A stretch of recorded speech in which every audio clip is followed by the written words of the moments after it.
Shalom. Selamat malam Bapak Ibu Saudara. Mari kita siapkan hati kita. Kita buka hati kita. Tuhan Yesus, kami datang pada malam hari ini Tuhan dengan segala kerendahan hati kami. Sucikan hati kami Tuhan. Sucikan ruangan ini juga Tuhan. Tuhan, kami rindu lawatan pada malam hari ini. Jamah setiap kami Bapa. Ampuni setiap kami Bapa. Kami mau buka hati kami Tuhan, supaya Roh Kudus-Mu bisa masuk dalam hati kami. Kami rindu lawatan pada malam hari ini. Biar kehendak-Mu terjadi atas kami Yesus. Tutup bungkus kami dengan tangan kuasa-Mu Tuhan, hingga iblis tidak berkuasa atas kami, melainkan kuasa-Mu saja yang berkuasa atas kami, menjamah mengurapi setiap kami. Haleluya Yesus. Allah Roh Kudus, penuhi kami pada malam hari ini. Allah Roh Kudus, penuhi kami. Ku rindu Kau selalu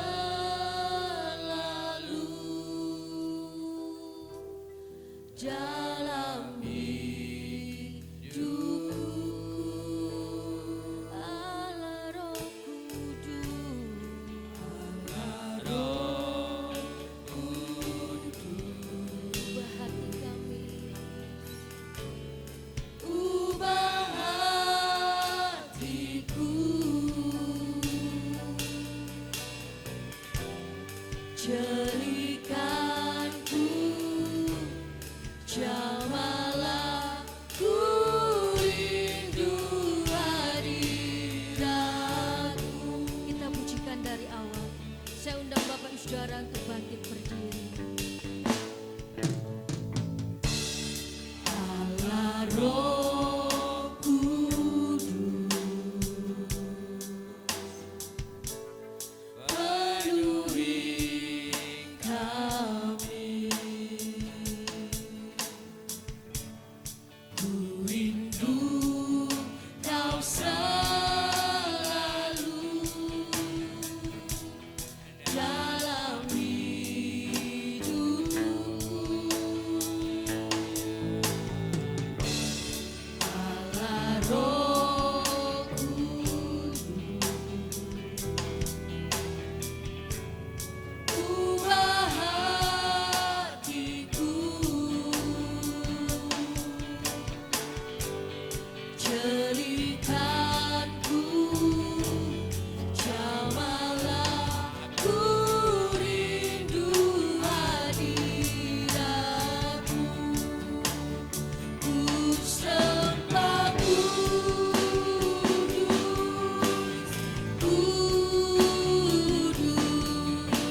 buang segala sampah dalam hati kami.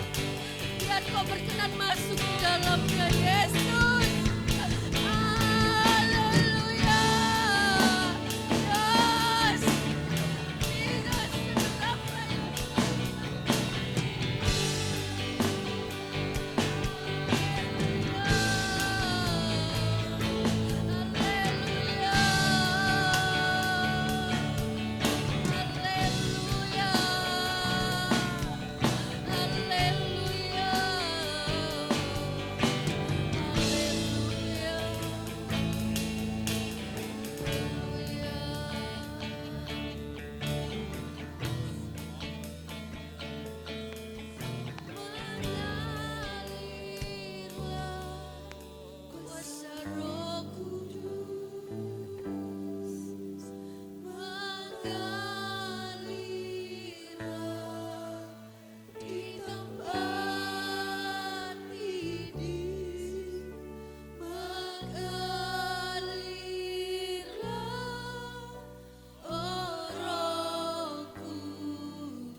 kami dengan jamahan pada malam hari ini, Yesus.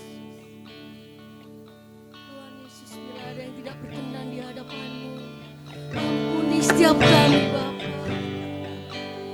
Ampuni kami, Yesus. Layakkan kami menghadap Engkau pada malam hari ini, Yesus. Tuhan Yesus, kiranya belas kasihan-Mu tercurah atas kami pada malam hari ini, Tuhan. Kami rindu lawatan-Mu, Tuhan. Sucikan ruangan ini, Tuhan. Terlebih ruangan hati kami, Yesus. Kami mau, Tuhan, hati kami hanya untuk-Mu pada malam hari ini. Tuhan Yesus, sebentar kami akan mendengarkan kebenaran firman-Mu, Tuhan. Biarlah apa yang disampaikan hamba-Mu bisa menjadi berkat dalam kehidupan kami sehari-hari. Bisa menjadi rema dalam kehidupan kami. Terima kasih Tuhan, terima kasih Engkau Allah yang sungguh luar biasa dalam kehidupan kami. Engkau menyertai kami dari pagi, siang, sore hingga malam hari ini, Tuhan. Engkau tidak pernah meninggalkan kami sedetik pun, Tuhan. Engkau Allah dimanapun kami berada. Engkau Allah dimanapun kami membutuhkan. Engkau senantiasa ada di sama-sama kami, Tuhan. Terima kasih Yesus. Kami siap, Tuhan, mendengar kebenaran firman-Mu. Tutup bungkus kami dengan tangan kuasa-Mu, Tuhan, hingga iblis tidak berkuasa atas kami. Tutup bungkus ruangan kami dengan tangan kuasa-Mu, hingga iblis juga tidak berkuasa atas kami. Amin. Biar hanya kuasa-Mu saja yang ada di tempat ini. Terpujilah nama-Mu, Tuhan. Kami siap mendengar kebenaran firman-Mu. Hanya di dalam nama Tuhan Yesus kami sudah berdoa dan mengucap syukur. Haleluya. Amin. Silakan duduk. Haleluya. Puji nama Tuhan. Masih semangat? Amin. Ya, kemarin tema firman Tuhannya apa? Masih ingat? Siapa itu? Siapa itu? Roh Kudus. Iya, siapa? Ya, Allah itu sendiri. Roh Kudus dalam bahasa lainnya penghibur, dalam bahasa Yunaninya apa? Parakletos. Aku akan memberikan penghibur yang lain. Kata lain itu dalam bahasa aslinya apa? Alos. Alos apa ya enaknya ya supaya kita bisa ingat ya, alos. Alot keras, alos ulos. Ya, apa ya? Alos ada nggak? Ada nggak kata alos itu apa sih? Nggak ada ya? Alos. Ya ingat aja biasa orang Batak ulos atau orang Jawa alot. Ya. Tinggal ditambahin S, alos. Ya, jadi alos itu artinya apa? Penolong yang lain, lainnya adalah lainnya itu serupa, sejenis. Kalau dalam enaknya begini, satu pabrik, satu produk, warnanya sama, semuanya sama, tidak ada yang beda. Kalau begitu lainnya apa? Ya, lainnya adalah cara kerjanya yang tadinya terbatas menjadi tidak terbatas. Yesus itu betul dia tidak terbatas.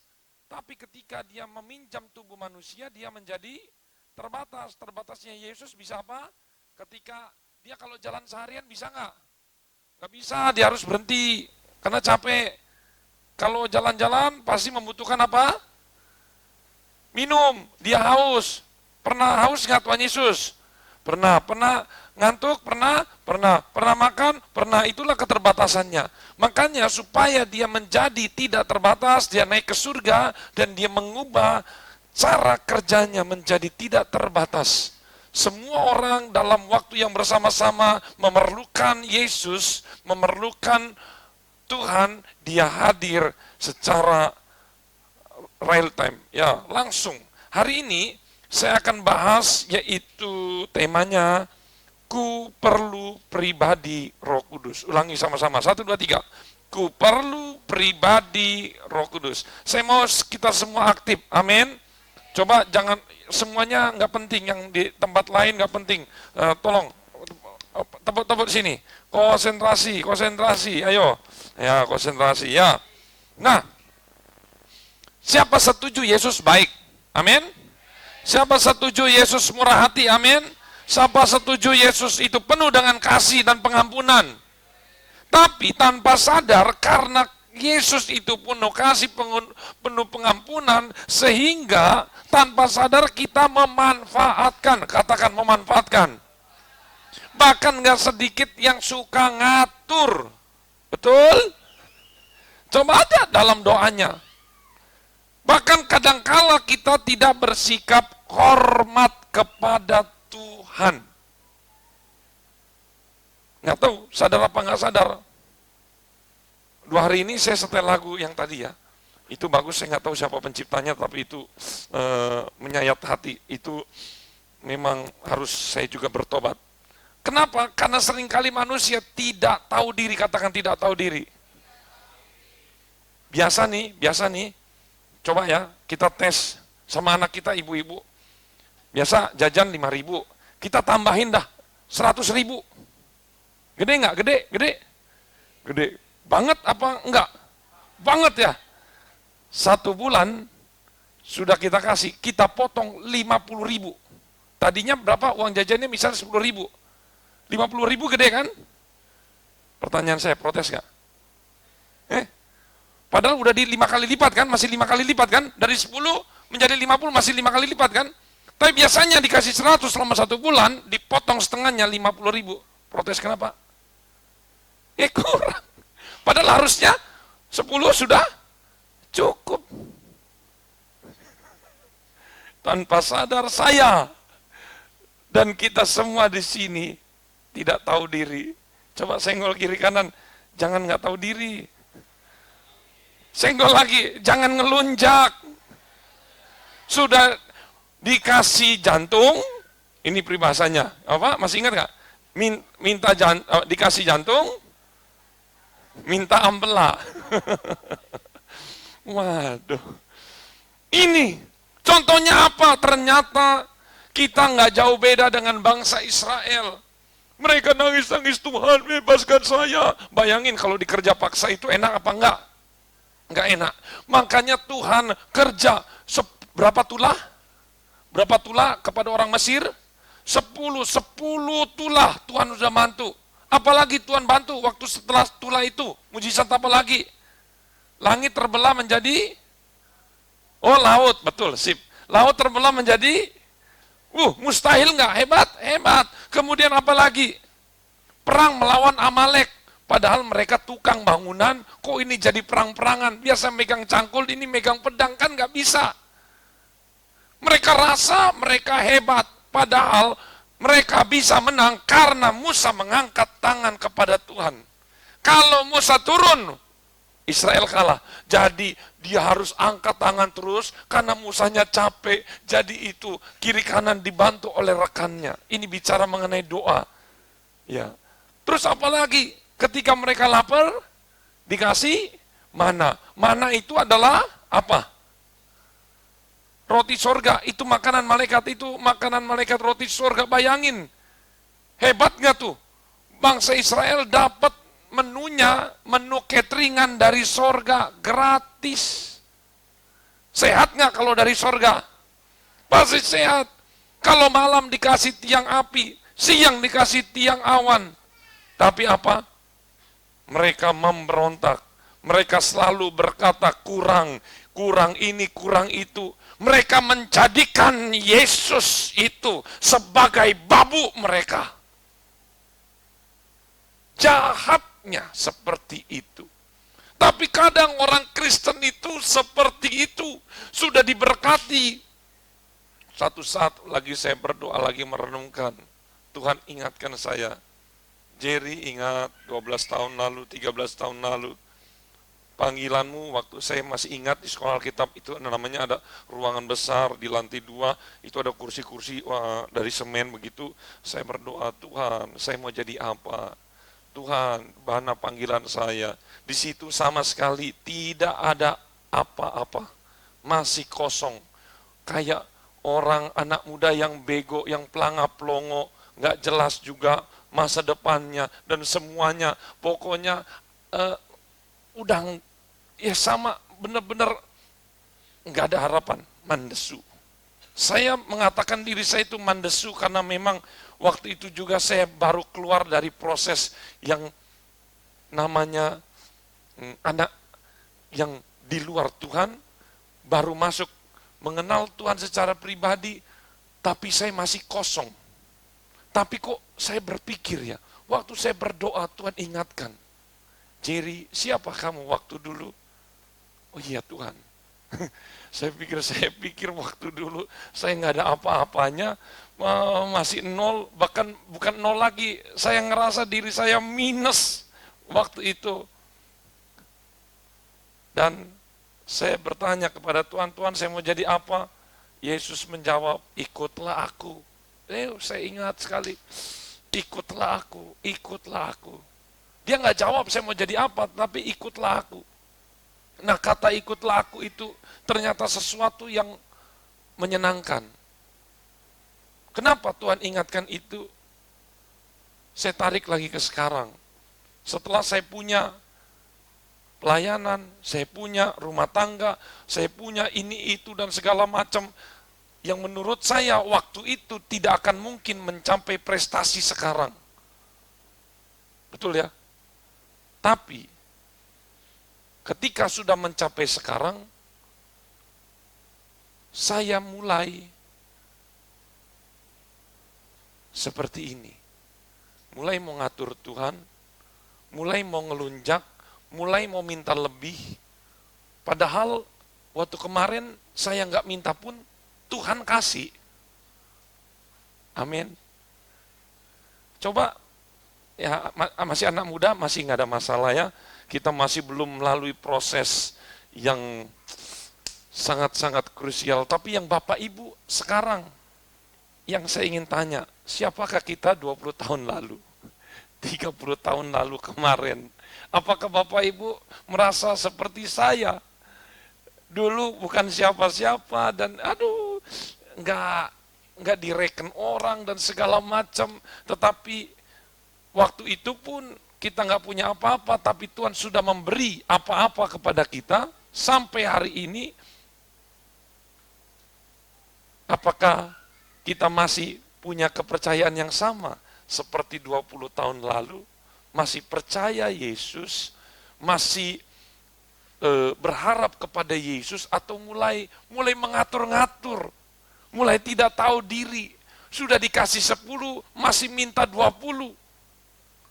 Atau kita mulai memanfaatkan Yesus? Lihat di sini. Ternyata berkat itu sangat berbahaya bagi orang yang tidak mempunyai kesadaran berkat itu dari mana. Berkat menjadi musibah. Lihat bangsa Israel dikasih mana, tetapi mana itu mereka katakan, mana. Padahal mereka betul-betul butuh makan, tetapi ketika dikasih berkat, ketika dikasih burung puyuh, mereka makan dengan rakus sampai makanannya keluar dari hidung. Pernah? Pernah nasi mislep di hidung, gimana rasanya? Pernah? Gak enak kan? Lihat, sampai Tuhan murka. Coba kita buka. Saking Tuhan jengkel kepada bangsa Israel, lihat di sini. Keluaran 33. Pakai rasa ya, jangan pakai pikiran saja baca ayat ini. 33, Keluaran 33 ayat 1. Ketemu, katakan amin. Yang kuat, 1, 2, 3. Berfirmanlah Tuhan kepada Musa. Pergilah, berjalanlah dari sini, engkau dan bangsa itu yang telah kau pimpin keluar dari tanah Mesir. Terus.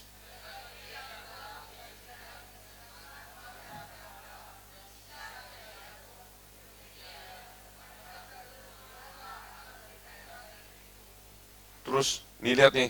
Coba kita lihat dulu, kenapa Tuhan ngomong begini. Coba baliknya. Di ayat 322, pasal 32, ayat pertama, ada judulnya apa? Lembu emas. Kalau lembu tuh di Indonesianya apa ya? Kerbau ya? Ya. Sapi atau sapi ya? Ya. Jadi ini ceritanya pasal 32 ini mereka mendirikan patung lembu atau patung sapi. Ngerti kan? Nggak usah dijelasin lagi kan? Tuhan itu jengkelnya luar biasa di sini. Anaknya udah belenak, sampai Tuhan itu ngomong begini, kalau saya menyertai kamu, kamu semua mati semua. Karena ngelihat kalian aja, bangsa Israel udah muak, saya udah jijik. Kenapa? Tahu, lembu emas ini, bisa bayangin, bapak-bapak menikahi putri princess. Apa? Putri princess. Udah cantik, paling kaya, paling dihormati, segala-galanya udah nggak ada yang bisa ngalahin kecantikan ini. Betul? Kalau yang ibu-ibu menikahi siapa di sini? Pangeran siapa? Misalnya pangeran paling ganteng, udah kaya, udah komplit semua, udah baik, pokoknya ini 100%. Tapi katakan tapi tapi selingkuh, pasangannya ini selingkuh, udah jelek, cacat, tangannya udah nggak karuan, korengan, kudisan, wah, pokoknya namanya jelek, udah kupingnya hilang satu, ininya hilang, pokoknya udah bau. Kira-kira pasangan kita yang perfect itu merasa apa? Merasa terhina. Bangsa Israel selingkuh sama patung lembu emas yang tidak bisa ngomong, nggak bisa memberi kuasa. Masa Tuhan dirivalkan, dibandingkan dengan benda mati yang nggak ada kuasanya? Itu sangat menjijikan. Bagi Tuhan ini berzina, selingkuh, menyembah. Tadinya engkau mengikatkan perjanjian, mengikatkan aku milikmu, engkau milikku, ternyata engkau selingkuh. Mending selingkuhannya lebih hebat, lebih cantik, lebih ganteng, ternyata selingkuhannya nggak bisa ngomong, selingkuhannya nggak bisa jalan, selingkuhannya benda mati. Merasa terhina Tuhan dengan itu. Jengkel. Ayat 33, ayat 2. Apa? Pasal 33 ayat 2. Coba, Tuhan berkata begini, aku akan mengutus seorang malaikat berjalan di depanmu dan akan menghalau orang Kanaan, orang Amori, orang Het. Udah selesai sampai situ. Artinya, gini, karena Tuhan enak, udah, aku akan menyuruh satu malaikat, nanti kamu sampai kanan, pokoknya kamu terima beres, janji, uang, harta, kekayaan, masa depan, semuanya saya kasih. Tapi saya nggak mau nyertai kamu. Cuman malaikat aja. Karena kalau saya lihat kamu, saya maunya pengen tak bunuh aja kamu. Karena kamu memang nggak layak bagiku. Ayat 3. Yakni ke suatu negeri yang berlimpah-limpah susu madu, sebab aku tidak akan berjalan di tengah-tengahmu, karena engkau ini bangsa yang tenggar-tengguk tuh, ini terlalu halus. Bangsa yang nggak tahu diri, nggak ada otak, nggak punya sopan santun. Pokoknya semuanya yang minus-minus itu ditujukan tegar tengkuk supaya aku jangan membinasakan kamu. Tuhan tuh ngerasa jengkel. Bapak Ibu, tolong bisa berpikiran begini. Namanya cinta diselingkuhin, bagaimana rasanya? Cinta. Sakit kan? Tuhan kita diselingkuhi. Selingkuhannya jelek seperti ini. Tuhan gemes. Ngerasa dia itu udah, kalau saya ketemu kamu udah, saya maunya membinasakan kamu. Udah, kalau kamu mau duit, kalau kamu mau harta, nih saya kasih penolong, malaikat, kamu jalan sendiri. Jadi bayangin, Tuhan tetap kasih janjinya. Kalau sekarang selingkuhan, ya udah nggak apa-apa, kamu jalan sama selingkuhan kamu nggak apa-apa. Nih harta warisan saya kasih, tapi saya nggak mau sama kamu lagi. Baik banget ya, baik nggak? Baik. Kasih Tuhan tuh nggak masuk di akal saya. Saking cintanya sama manusia sampai seperti itu. Coba langsung lompat di ayat 12. Tapi apa jawab Musa? Lalu berkatalah Musa kepada Tuhan, memang engkau berfirman kepadaku, ayo baca, suruhlah bangsa ini berangkat. Tetapi engkau tidak memberitahukan kepadaku, siapa yang akan kutus bersama-sama dengan aku. Namun demikian engkau berfirman, aku mengenal namamu, dan juga engkau mendapatkan kasih karunia di hadapanku. Ya, jadi Musa ngomong begini, Tuhan, engkau kan kenal aku. Aku kan mendapat kasih karunia. Musa minta ini. Ayat 13, maka sekarang, jika aku kiranya mendapat kasih karunia di hadapanmu, beritahukanlah kiranya jalanmu kepadaku, sehingga aku mengenal engkau, supaya aku tetap mendapatkan kasih karunia di hadapanmu.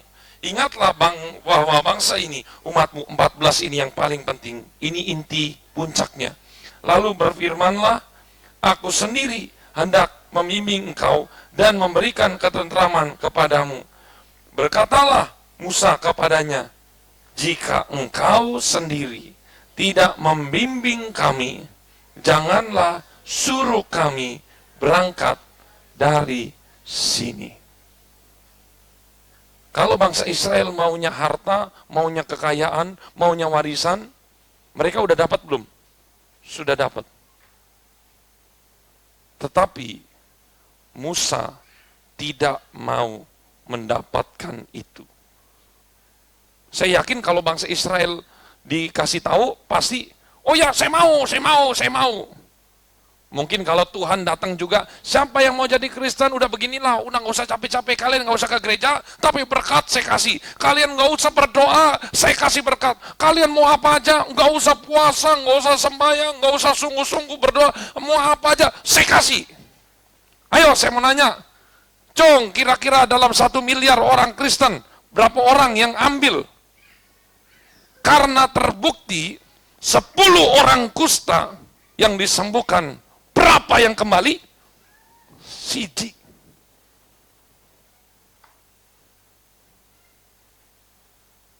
Kalau kita mau berkat, percayalah, meskipun kau tidak sembahyang, berdoa dan segala macam, ingat, kapan hari saya sudah kasih tahu ada namanya berkat umum, kita semua dikasih berkat. Tetapi kalau cuma mau berkat, engkau akan cuma menerima itu aja. 10 menerima berkat kesembuhan. Tetapi yang 9 itu tidak menerima berkat kasih karunia dan keselamatan. Sembuh, oke. Dapatkan kasih karunia dan keselamatan, no. Musa ini keren banget. Tuhan, buat apa engkau kasih semuanya? Saya tidak butuh harta dan warisan. Saya mau engkau beserta dengan kami. Artinya apa? Musa secara nggak langsung ngomong, saya mau pribadimu, bukan hartamu. Gak ada yang amin. Amin.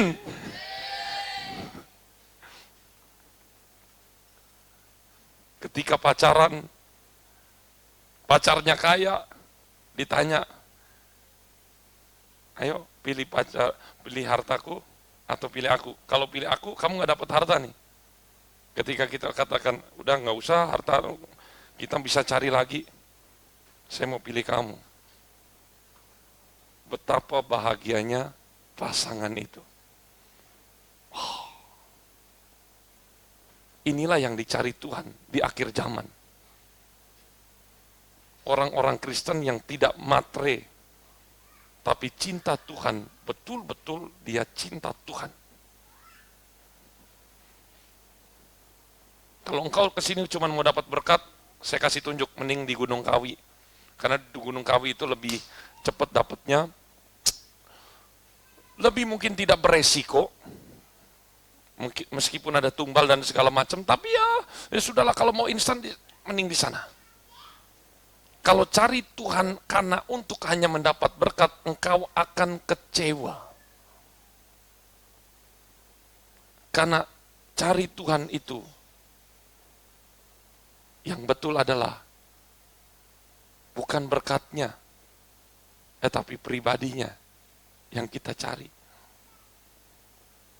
Kita datang ke tempat ini karena cinta kepada Tuhan. Mazmur 73. Coba buka.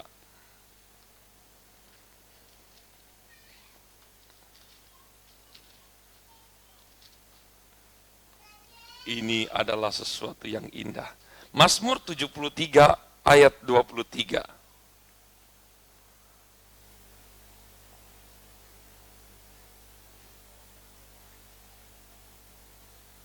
Hampir 28.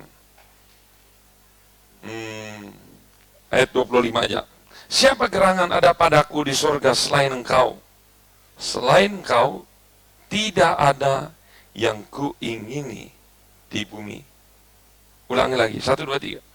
Siapa gerangan ada padaku di sorga selain engkau? Selain engkau, tidak ada yang kuingini di bumi. 26, sekalipun dagingku, hatiku habis lenyap, gunung batuku dan bagianku, tetaplah Allah selama-lamanya. Sebab sesungguhnya siapakah yang jauh daripadamu akan binasa. Kau binasakan semua orang yang berzina dengan meninggalkan engkau. Lihat ya, mereka menyembah patung itu termasuk perselingkuhan, perzinahan. Tetapi aku suka dekat pada Allah. Aku menaruh tempat perlindungan pada Tuhan Allah, supaya dapat menceritakan segala pekerjaannya. Oh, ini dalam. Ada banyak orang Kristen yang tidak mengerti, menganggap Tuhan adalah seperti jin, seperti ATM berjalan, seperti dokter yang menyembuhkan. Semuanya datang kepada Yesus. Ingat Matius 6:66. Matius 6 ayat 66. Mereka semua yang mencari roti. Ingat berapa roti, berapa ikan? 5 roti, 2 ikan. Sisa berapa? 12 bakul. Artinya mereka kalau mau makan, mereka semua makan. Tetapi Yohanes 6 ayat 66. Mulai daripada itu, banyak orang-orang yang meninggalkan Yesus. 6.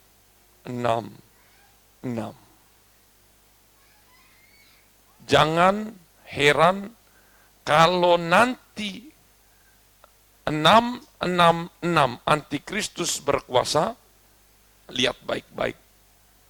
Akan banyak orang-orang Kristen berbondong-bondong meninggalkan Yesus karena motivasinya hanyalah semangkok kacang merah. Ingat siapa semangkuk kacang merah? Esau. Hari ini saya tahu saya punya banyak kebutuhan. Anak-anak juga punya kebutuhan. Ibu-ibu, bapak-bapak punya banyak kebutuhan. Ada yang sakit mau sembuh. Ada yang kurang uang mau dicukupi kebutuhan keuangannya. Betul, itu tidak salah. Tetapi bukankah itu dulu yang kita minta dan Tuhan selalu menjawab kebutuhan kita, bukan? Betul? Kalau begitu, kapan kita mau mengupgrade? Begini cara Tuhan. Cara Tuhan yang pertama memang sentuhannya selalu dengan hadiah, dengan gift. Ada banyak hal-hal yang Yesus lakukan, mulai mereka buta menjadi sembuh, mulai kusta sembuh, semuanya yang mati bangkit. Lihat-lihat di sini. Itu sentuhan pertama. Tidak salah, banyak orang mencari Yesus karena mau diberkati. Oke. Katakan oke. Tapi itu masih kelas pemula. Kelas perkenalan. Masa mau begitu terus? Karena inti dari mengikut Yesus adalah memikul salib, bukan memikul berkat. Amin. Jadi ketika sakit kita tidak sembuhkan. Jadi lagunya sama. Jangan sembuhkan sakitku dulu, jangan berkati aku dulu, tapi koreksi aku, ubah aku dan segala macam karena aku ikut Tuhan, bukan karena untuk ini dan untuk itu. Dan saya mau katakan, kita itu hari ini bukan butuh sehat, bukan butuh kaya, tapi kita perlu pribadi Yesus sama seperti Musa. butuh pribadi Tuhan? Tidak ada yang amin.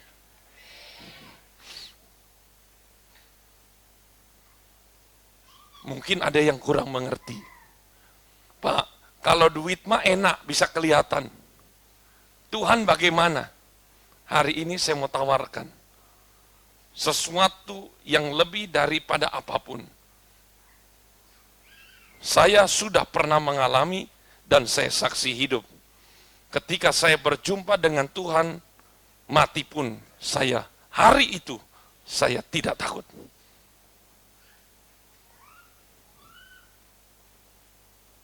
Para remaja, anak-anak, Roh Kudus tidak diberikan hanya kepada orang dewasa saja. Lihat, ketika engkau masuk dalam hadirat Tuhan dan berjumpa dengan pribadi Yesus, maka pergumulanmu, sakitmu, merasa semua tidak penting lagi.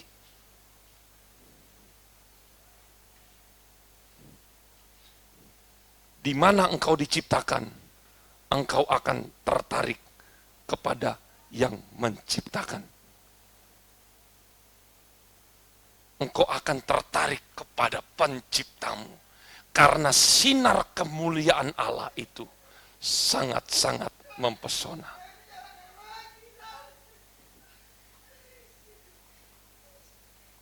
Pejamkan matamu. Rasakan hadirat Tuhan. Nikmati pribadi Yesus. Lupakan sakitmu, lupakan kebutuhanmu. Saya mau katakan engkau hanya butuh Roh Kudus. Masuklah engkau di dalam hadirat Tuhan. Mari kita masuk di dalam doa.